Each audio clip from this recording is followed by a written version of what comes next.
Bendiciones, hermanos y amigos, muchas bendiciones. Hoy, domingo 3 de octubre, entramos en una lección nueva, la lección número 2. Moisés enseña historia para memorizar.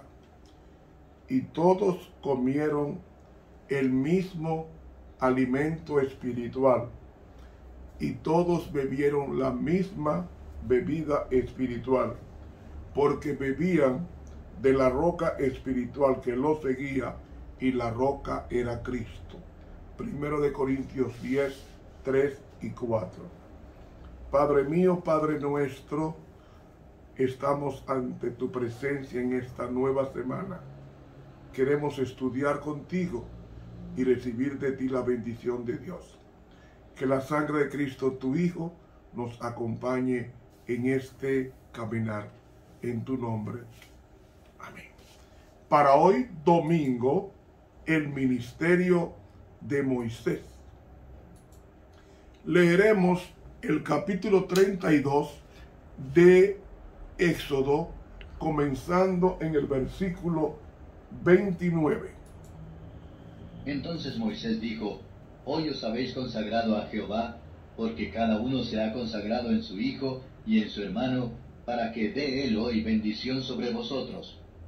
Y aconteció que el día siguiente dijo Moisés al pueblo: Vosotros habéis cometido un gran pecado, mas yo subiré ahora a Jehová, quizá le aplacaré acerca de vuestro pecado. Entonces volvió Moisés a Jehová y dijo: Ruégote, pues este pueblo ha cometido un gran pecado, porque se hicieron dioses de oro, que perdones ahora su pecado, y si no, ráeme ahora de tu libro que has escrito. Y Jehová respondió a Moisés: Al que pecare contra mí, a éste raeré yo de mi libro. Ese es Moisés, un intercesor. Pero es bueno que sepamos quién es Moisés. Hoy vamos a hablar de historia. Y digo de historia porque Moisés escribió 6 libros. Los primeros 5 libros, Génesis, Éxodo, Levítico, Números y Deuteronomio. El 6º libro que él escribió en el desierto de Madián, cuando pastoreaba las ovejas, fue el libro de Job. Job fue contemporáneo a Moisés. Bueno, ¿quién era Moisés? Como estamos estudiando uno de estos libros, en este caso llamado Deuteronomio, es decir, la segunda ley o la repetición de la ley, vamos a hablar un poco del autor del libro que estamos estudiando en el 4º trimestre de octubre-diciembre. Moisés es una palabra que viene del verbo mashá, que significa sacar fuera, o uno sacado de las aguas.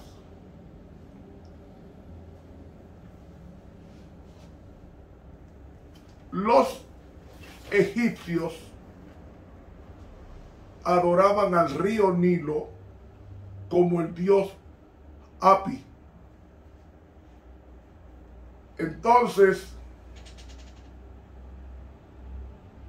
el verbo mashá, que significa sacar, este hombre fue el libertador del pueblo hebreo de la esclavitud egipcia y fue su líder durante la peregrinación de 40 años en el desierto. Moisés, sus primeros 40 años de vida, los pasó bajo los reyes de la dinastía 18, que estaban Tumoxis I, del 1542, y Tumoxis II, del 1524, al 1504 a.C. y la reina Hatshepsut, que reinó del 1504 a 1486. Y una hija de Tumosis I, que es la hija de Faraón que menciona Éxodo 2, es la que toma al niño,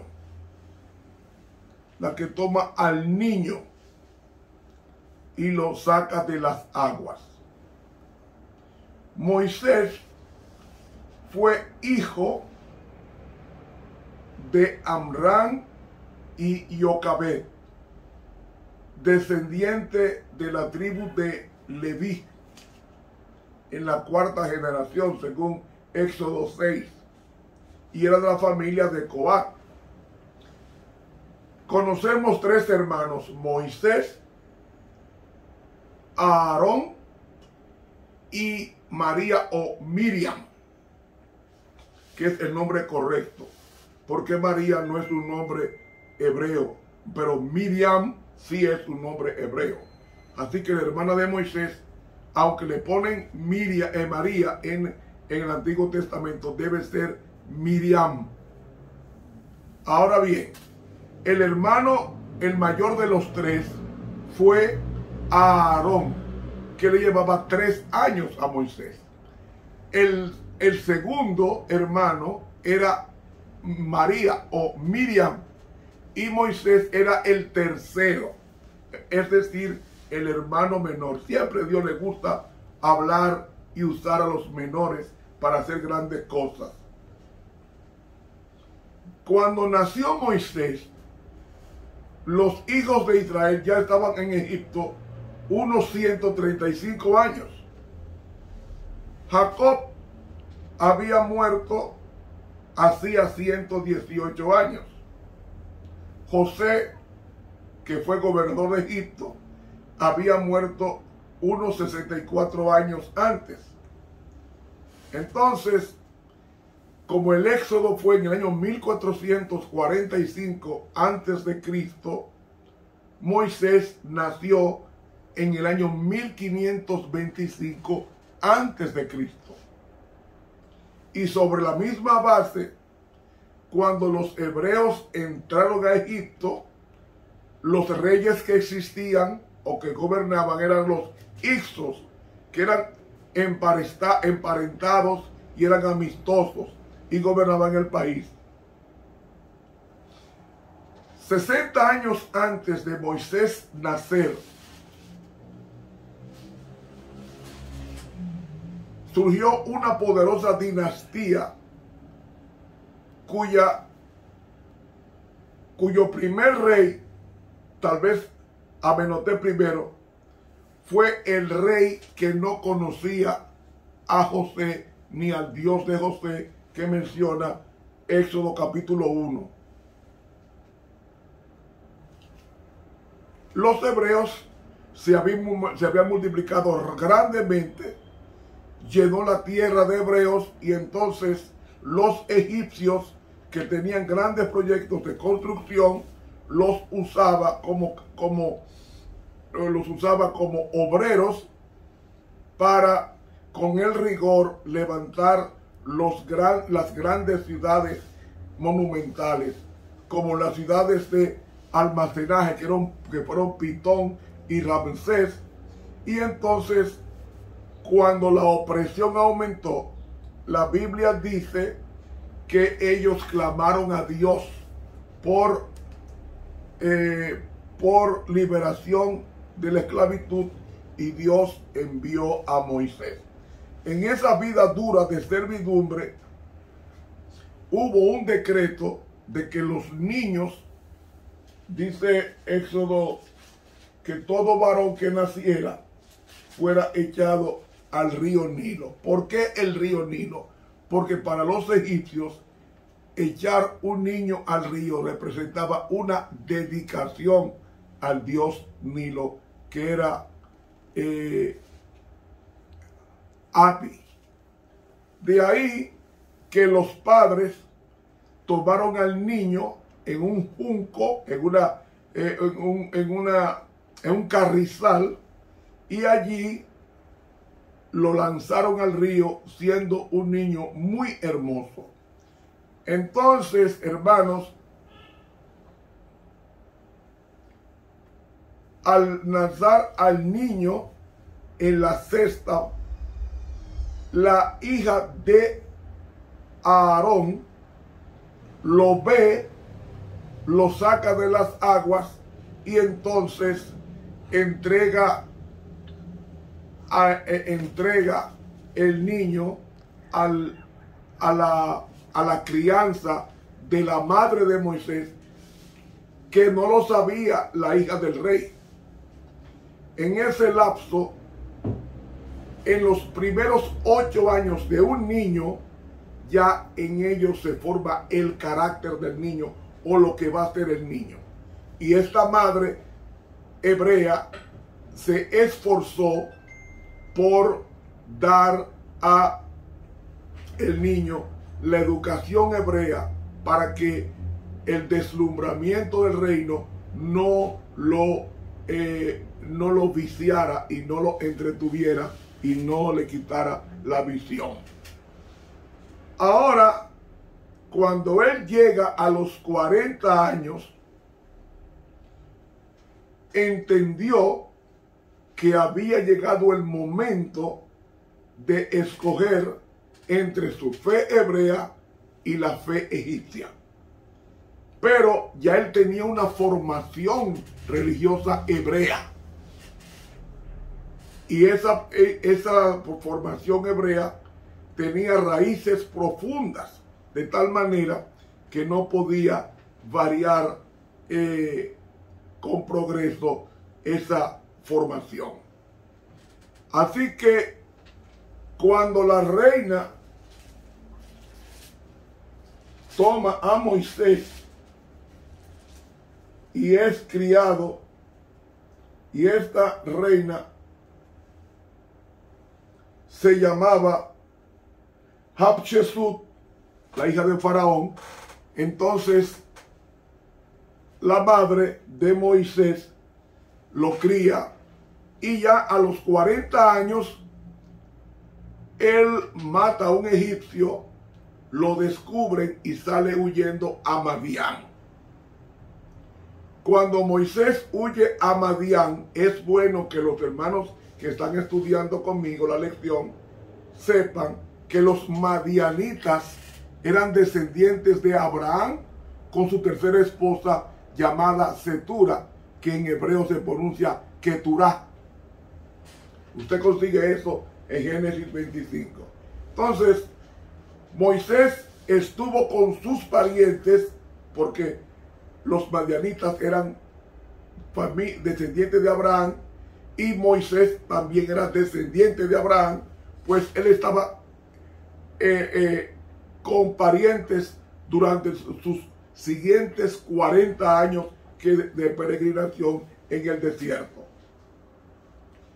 Jetro era sacerdote de Jehová, dice Éxodo 18, y también se le conoce como amigo de Dios, porque la palabra Reuel, eso es lo que significa. Y Jetro era un hombre de buen juicio, y los consejos de este fueron aceptados por Moisés en lo que se refiere a la administración, en el servicio de Moisés en el desierto. Así que, hermanos, sabiendo Moisés que la providencia divina le había señalado un papel, eso es lo que tenemos nosotros en el libro de Hechos, el capítulo 7 y el versículo 25, que nos dice: pero él pensaba que sus hermanos entendían que Dios les había de dar salvación por su mano, mas ellos no lo habían entendido. ¿Qué nos está diciendo con eso? Que ya Moisés sabía que era el escogido para una gran misión de liberación de tu pueblo. Entonces, por eso es que él mata al egipcio. porque se consideró el libertador de su pueblo, pero se anticipó a los planes de Dios, y esos planes hizo que él huyera a Madián por 40 años. Cuando se aproximaba ya a la edad de los 80, que eso es lo que dice el Salmo 90, que fue escrito por Moisés, el Salmo 90 dice aquella famosa expresión de Moisés que leemos, versículo Salmo 99, dice: porque todos nuestros días declinan a causa de tu ira, acabamos nuestros años como un pensamiento, los días de nuestra edad son 70 años, y si los más robustos son 80 años, con todo tu fortaleza es molestia y trabajo. Moisés, que había pasado los 70 años y estaba aproximando a los 80, le pidió a Dios que le ayudara a contar los días, es decir, los años que eran cortos para él, porque si el promedio de vida era 70 años y los más fuertes eran 80, y Moisés se estaba aproximando a los 80, él le pidió a Dios que le ayudara a contar los días para añadir sabiduría. Entonces, con esto, Dios le habla en la zarza ardiente. Moisés se dirige a Egipto a la liberación, aceptando el llamado de Dios para la liberación del pueblo.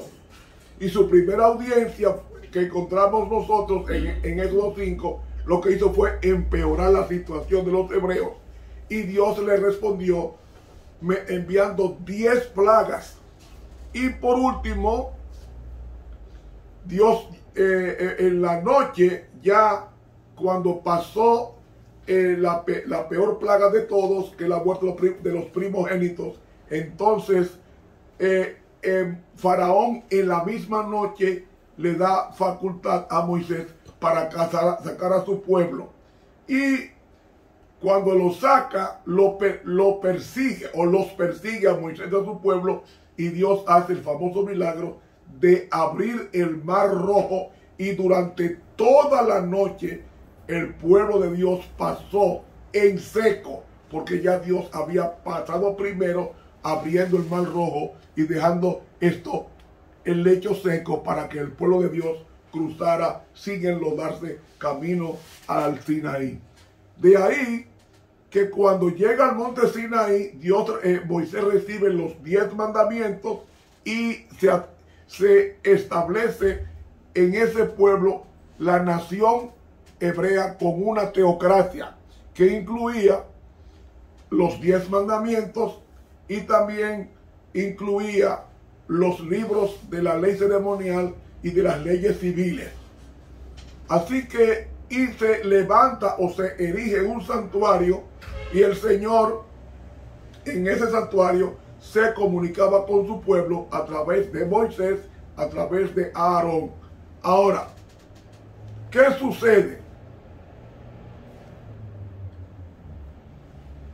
El pueblo de Dios se rebeló en Cades Barnea y pasó, después de 2 años en el desierto, se pasó 38 años más.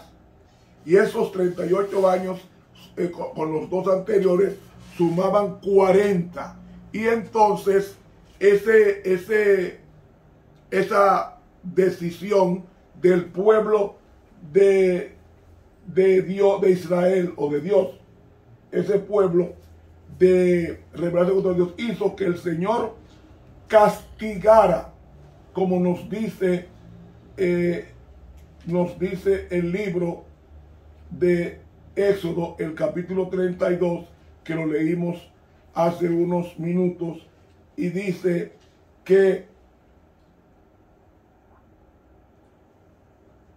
dice aquí: entonces volvió Moisés a Jehová y dijo: luego después este pueblo ha cometido un gran pecado, porque se hicieron dioses de oro. Realmente la palabra en hebreo que aparece como dioses es la palabra Elohim, que es el mismo vocablo que usa para Dios en Génesis 1:1. En el principio Elohim creó los cielos y la tierra. Entonces, ¿cómo es que dice el versículo 32 que tanto hemos enseñado? Dice que perdones ahora su pecado. Ve, el verbo perdonar debe traducirse como cargar, porque es el sentido y el correcto significado. Porque hemos dicho que el pecado no se perdona.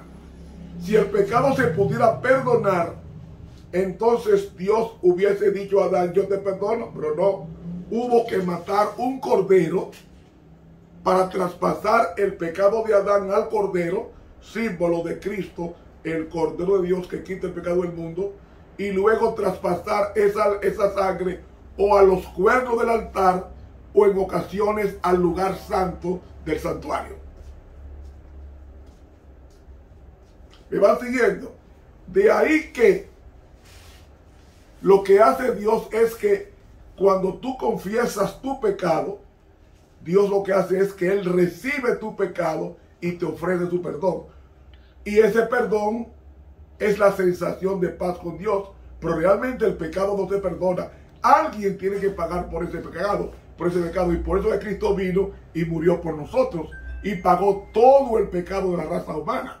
Entonces, lo que yo siento cuando pido perdón, la razón por la cual Dios quiere que pidamos perdón es para que reconozcamos el mal que hemos hecho. Y al reconocer el mal que hemos hecho, Dios nos da la facultad para no repetirlo. ¿Me va siguiendo la idea? Para no repetirlo. Pero ¿qué sucede? Cuando yo pido perdón, ¿qué hace Cristo? Toma el pecado que yo cometí sobre su cuerpo y Él me da la vida pura sin pecado que Él transitó en el planeta Tierra por 33 años. Cuando Pedro, 1 Pedro 2:24 dijo, quien llevó él mismo nuestros pecados en su cuerpo. ¿Ven? El pecado no se perdona. Lo que hace es que Dios trasladó mi pecado al Hijo de Dios y me trata como si yo nunca hubiese pecado mediante la confesión y el arrepentimiento. Entonces, quien llevó él mismo nuestros pecados en su cuerpo sobre el madero, para que nosotros, estando muertos a los pecados, vivamos a la justicia, que es el carácter de Cristo, y por cuya herida fuisteis sanados. ¿Ves? Eso es. Entonces, Moisés está intercediendo por el pueblo. ¿Qué intercesión? Dice que perdones ahora tu pecado. El verbo es nasá, que significa cargar, no perdonar. ¿Y cómo sabemos que Dios no perdona, sino que carga el pecado? Porque Isaías 53 lo explica claramente. Cuando dice, versículo 6, todos nosotros nos descarriamos como ovejas, cada cual se apartó por su camino, mas Jehová cargó. Ahí está el verbo nasá, que dice perdona en el versículo 32 de Éxodo 32. O sea, Isaías traduce correctamente el verbo nasá cuando dice, todos nosotros nos descarriamos como ovejas, cada cual se apartó por su camino, mas Jehová cargó. Ahí está. O perdonó, Él cargó en Él el pecado de todos nosotros. Y eso es lo que hace Cristo en el santuario. O sea, Moisés es un símbolo de Cristo en el aspecto de intercesión. Moisés era un abogado, un intercesor por el pueblo de Dios. Y él dijo, si no es así, ráeme, o sea, borra mi nombre del libro de la vida del cielo. Cuando Moisés dijo eso, no lo dijo con presunción, lo dijo con profunda contrición y humildad. Y entonces Jehová le contesta, al que pecare contra mí, a este raeré, o sea, borraré yo de mi libro. Hermano, amiga, amigo, ese pecado de idolatría, así como las 9 tentaciones, que fueron realmente 10 tentaciones de provocaciones a Dios en el desierto, en las aguas de Meribá, en el becerro de oro, en querer poner un capitán de regreso a Egipto. Ahí está, entre ellas, esas son parte de las 10 tentaciones o pruebas, que es la traducción correcta en el hebreo, que el pueblo provocó a Dios, que hizo que viniera la sentencia de los 40 años de peregrinación, cumpliéndose la profecía, que mañana vamos a explicar sobre eso, si Dios nos lo permite. Entonces, ese hombre que escribió, llamado Moisés, tuvo la gran capacidad literaria de escribir 6 libros. En Génesis nos cuenta la historia de la creación del mundo hasta la muerte de José. En Éxodo y en parte de Números y Deuteronomio, que es el libro que estamos estudiando, conservó un registro del éxodo de Egipto y de los eventos más importantes en el camino hasta Canaán. En los últimos capítulos de Éxodo registran los detalles del santuario. En Levítico, los reglamentos del servicio. Y en Números, el conteo o la contabilidad de las tribus. Y en Deuteronomio se describe las leyes civiles que Dios había dado a Israel, quien era un poeta consumado. Y luego podemos decir que él, durante los 40 años que estuvo en el desierto, tuvo el privilegio de hablar con Dios cara a cara. Y Moisés sobrepasó a todos los hombres antiguos por su talento y porque era un hombre muy manso, más que todos los hombres de la tierra. La mejor traducción no es manso, es el más humilde, porque humilde es aquel que depende de la voluntad de Dios. Por eso, cuando él murió, Moisés fue llevado al cielo, porque el arcángel Miguel, según Judas 9, se lo llevó al cielo. Y cuando Cristo se transfiguró, según Mateo 17, vinieron 2 personajes que están en el cielo de la tierra, que son Moisés y Aarón, Moisés y Elías. Moisés representa a los muertos de Cristo que van a resucitar cuando Él venga por segunda vez, y Elías representa a los vivos que van a esperar a Cristo cuando venga por segunda vez. Ese es el Moisés que vale la pena, en una forma genuflexiva, estudiar con oración sus escritos, especialmente en el trimestre de ahora, de octubre a diciembre, de Deuteronomio, el libro del amor de Dios. Que el Señor nos bendiga. Te habló el profesor Ramón Romero.